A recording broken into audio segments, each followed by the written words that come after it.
লালন চালের সরবরাহ বেশি রয়েছে, তারপরেও দাম বৃদ্ধির কারণ হিসেবে বিক্রেতারা কি বলছেন?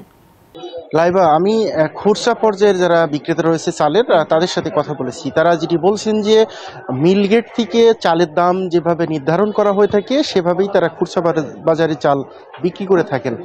মিল গেটে চালের দাম ঊর্ধ্বগতি, চালের দাম বেশি হওয়ার কারণে কিন্তু মূলত খুচরা বাজারে দাম বেশি বলে তারা দাবি করছেন।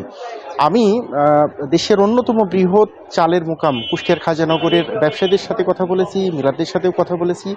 তারা যেটি বলছেন যে ধানের দাম বেশি হওয়ার কারণেই কিন্তু চালের উৎপাদন খরচ বেড়েছে, যার প্রভাব পড়েছে চালের বাজারে।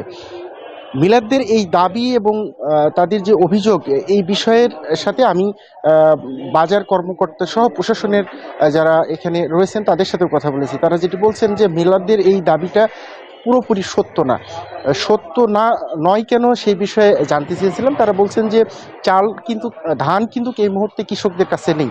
কৃষকদের হাতে ধান থাকলে এই অভিযোগটি সত্য ছিল। ধান কিন্তু মিলারদেরই একটি সিন্ডিকেট এটি তারা মজুত করেছে, তাদের নিয়ন্ত্রণে নেওয়ার পরে ইচ্ছে মতো কিন্তু এই ধানের দাম বাড়াচ্ছেন, যার কারণেই কিন্তু মূলত আসলে তাদের এই ধানের দাম বাড়তি বলা হচ্ছে এবং যার প্রভাব পড়েছে চালের বাজারে, এই দাবি তারা করছেন। আমি বাজার কর্মকর্তা, কুষ্টিয়ার জেলা প্রশাসক সহ যারা বাজার নিয়ন্ত্রণের সাথে জড়িত রয়েছেন তাদের সাথে কথা বলেছি। তারা যেটি বলছেন যে এই বাজারটি নিয়ন্ত্রণে ইতিমধ্যে তারা বেশ কিছু পদক্ষেপ গ্রহণ করেছেন, তারপরেও কিন্তু আসলে এটি নিয়ন্ত্রণে আনা সম্ভব হচ্ছে না। তারা বলছেন যে মিলারদের সিন্ডিকেট বিভিন্ন কৌশলে তারা ধানের বাজারটি নিয়ন্ত্রণে নিয়েছেন।